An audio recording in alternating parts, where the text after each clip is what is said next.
Hello and welcome back to the MLB DFS Slate breakdown for Thursday, May 30th. We are here and we got a 4-game Thursday slate, so I am back giving you the breakdown for today. Now, before we get into it, come join us at LineStar. $39.99 per month gets you access to everything we do, all the props, all the DFS. You get it all, one low price. Now, let's get into the slate. We're going to start off, however, by going over yesterday's main slate, the perfect lineups, the winning lineups. Then we will jump into today's slate and check out pitchers and stacks to consider. We do have a 2-slate day today, so good luck to those that are on playing the early slate as well. Let's get over to Fanduel here and perfect lineup. All right, so the perfect lineup on the main slate went to Lou Gill, 3-man Milwaukee stack, 2-man Royal stack, and then a bunch of one-offs from there. Almost use all the salary, 32.4 or 324 was the perfect lineup, and Seiko Huese was the winning lineup, 233. They won $20K. Congrats to you. They had Lou Gill. They had a 4-man Washington stack, a 3-man Milwaukee stack. Get it done. They even had a 0 with CJ Abrams and still got it there. I had a 0 in my best lineup too, and it made me get in like, I don't know, 30th, something like that. I stopped paying attention once I dropped out of the top 10. Now let's check out, it was a 4-man Milwaukee, 4-man Washington. So good old 4-4. I think that's the second day in a row there's been a 4-4 because the day before was that Cleveland, Colorado game. Now let's check out the DraftKings perfect lineup. We had Mackenzie Gore and Lou Gill, 2-man Milwaukee, 2-man Washington, 2-man Royals, and then a one-off for Colorado and Cubs. Using almost all the salary, and $259 was the perfect lineup total. And SB Kusel was the winning lineup here on DraftKings, $212.75. They had Verlander, they had Gore, they had a 5-man Milwaukee, 2-man Colorado, and a one-off with Velasquez of KC. So the good old 5-2-1 got it done, which we see happen very, very often. Now, let's get into this slate. And highest owned pitcher on the slate, Zach Gallen, 9,500 on DraftKings, 41% owned. It is a 4-game slate, so ownerships are going to be high on the guys people want the most. And there's a lot of reason to like Gallen here. High threes FIP over both the last 20 starts and the last 5. The reason to not like it that much is that he only has a 23% K rate, and the Mets are only striking out at 21%, so they're just not big-time K upside at 9,500 here. The other thing is he really hasn't done much on the road this year. He had this one good game against Seattle, against Cincinnati here, but then Baltimore, meh, Seattle, meh, San Francisco, meh, Colorado, meh. So on the road, he has struggled a little bit, if you want to say it's struggling. They've still been decent pitching games, keeping his team in the game, however, just not great for fantasy. So I understand if you want to get off Gallen a little bit. Not a ton to choose from. I don't think you need to pick Gallen, though, today. I think you can fade him if you want. Christian Scott at 6,900 is super cheap, and I'm very intrigued. Arizona hasn't been great versus righties. 3.8 FIP, 22% K rate, so very similar type numbers as Gallen. However, he's only done it in 4 starts and not, for years. And combined K rate, 23%. At 6,900, I'm absolutely willing to take some shots there. Carlos Rodon is next. 8,200 is a bit cheap for him, but I don't think he should be that expensive. He simply has not been pitching very well. A FIP of 5 over the last 5. FIP of 4.71 over the last 20. K rate's not that high. I really don't love what he has here. Meanwhile, the Angels 3.25 WOBA, 172 ISO. They only strike out 22%. I don't see a lot of upside, and I see a lot of risk. This Angels team is just frankly hitting decent and hits pretty well versus lefties. So I'm kind of intrigued on the Angels stack, not that intrigued by Carlos Rodon. Next, Jack Flaherty. Flaherty is the guy that I think should be the highest owned. I know Boston actually hits righties decent, high ISO, decent WOBA, only strikes out 22%, but Flaherty over his last 5, 2.53 FIP, 37% K rate.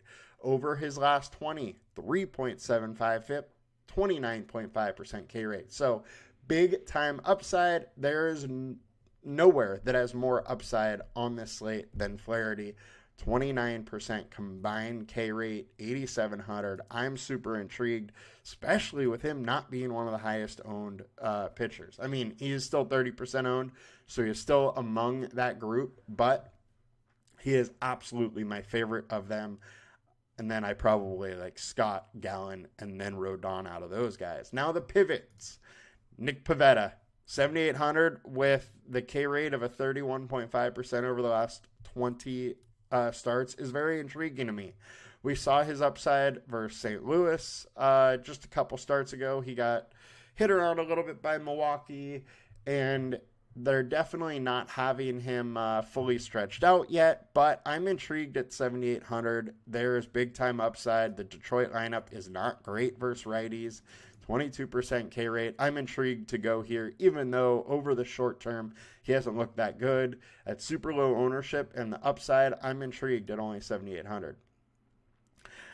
Another cheap spot I think is a little interesting. We got Ray Kerr. So Ray Kerr is a reliever that is now starting, and there's big time K upside in this spot. 30.8% K rate. He isn't fully stretched out yet. I think he's probably going to max out at 80 pitches or so. However, he could go 4, maybe 5 innings, and if he is able to get 5-6 strikeouts at his price, it's at least intriguing. Now, the issue is you may not be able to go win bonus, and then on FanDuel, you're definitely not going to get a quality start bonus out of him. But there is some K upside on DraftKings for the 2-start pitcher, or 2 starting pitcher spots that I'm at least a little bit intrigued with. Next, Patrick Sandoval. I mean, it's the Yankees. They're very good. However, I'm slightly intrigued to go here. Sandoval hasn't been bad. He shows some upside. Nobody's going to go here. He's only 6K, and you're talking about a guy with a 24% K rate over the last 5, 4.18 FIP. Not, which is a decent FIP. It's not terrible. He can do well, has shown he can do well versus the Yankees before. Has also got crushed versus the Yankees here, but I think there's a little bit of interest. One worry, though, is he is averaging less fantasy points at home, which is just weird, but it is the case. I think part of that is the fact that on the road he's faced Miami and Pittsburgh and had very good games versus both of them, whereas at home, for the most part, he's faced some decent offenses there. So slightly intrigued, don't love it, but hey, we're in a spot where we really got to kind of cover every pitcher. Next, Trevor Williams. Look, I said a couple starts ago that I don't think this guy, through 8 seasons in the MLB just magically learned how to pitch, but he keeps doing it. He has a FIP of 3, an ERA of 1.85 over his last 5. On this season, a 2.29 ERA. Now, there isn't much strikeout upside here, but I'm expecting the Braves to be a top stack. And with how good he's been, even though I think some regression is coming his way, there are some reasons to fade the Braves. That's all I want you to get from this. I don't really want to play the Braves or play Trevor Williams, but there is some leverage if Braves are high owned. Next, FanDuel pitching. Flaherty is the high owned, as he should. Rodon is next. I don't mind fading Rodon in this spot. Zach Gallen is third. I definitely am interested in Gallen. Definitely interested in Flaherty. LineStar has Gallen as the highest projected pitcher. Absolutely intrigued by that. Definitely intrigued by a Christian Scott also. He's been able to work deep into games. You could get a win bonus, could get the quality start. Upside-wise, strikeout rate is right around Gallen. So I'm fine going there and going a little bit cheaper. He is the best value on LineStar. Nick Pivetta, I think, is very intriguing as well. After Flaherty, Pivetta probably has the highest upside. So that is at least something to consider at low ownership. I'm fine throwing a few darts at Pivetta. Now, on FanDuel, I'm not as intrigued by Sandoval. I could absolutely have one or two lineups there, but I'm not going to go hard there. And then Ray Kerr on FanDuel is kind of a no for me just because he's got to strike out like 8-9 guys to really, pay off in the pitcher spot where you're really going to need points in this slate. So probably not going Kerr on FanDuel. Now, let's get into some stacks, see how that works out, and we can go from there. We'll start on the value stacks for today. And Boston's popping up versus Jack Flaherty. Boston's cheap. They can hit. They're at home. Decent hitting environment. So I don't mind going there. I don't love it, though. Flaherty has been just outstanding, and I think you could probably get other leverage stacks here that are more interesting than Boston. Now, let's go to the highest owned stacks. Remember, it is a 4-game slate, so these numbers are going to be high, and everybody is on the Yankees. And Patrick Sandoval is really not that bad of a pitcher. He's not somebody that I really, really want to pick on, but with this slate, there's pretty much nobody that I want to pick on. So that is one issue with the slate as a whole, but Yankees are fine. They've been hitting well. Sandoval can get hit, but I mean, he's a slightly above average MLB pitcher.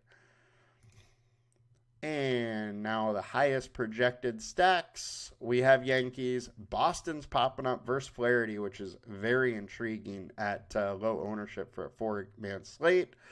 Angels versus Rodon. I am super intrigued by the Angels. Rodon is a higher owned pitcher, and Angels are hitting well.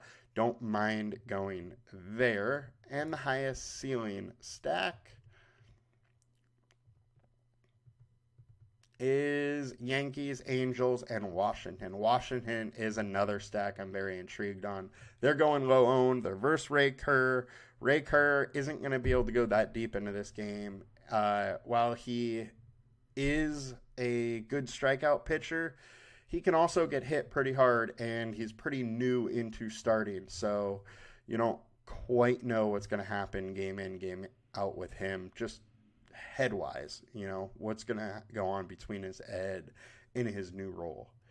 So now let's get over to the FIP of the last 20 starts, and we got Trevor Williams. So I figured Atlanta would be one of the highest owned stacks because of it being Trevor Williams. And he's clearly, over the career, he is the worst pitcher on this slate, but he's been very good lately. So that's the spot where I don't really know if I want to go with Atlanta or not. They haven't been hitting that well. Trevor Williams has been good.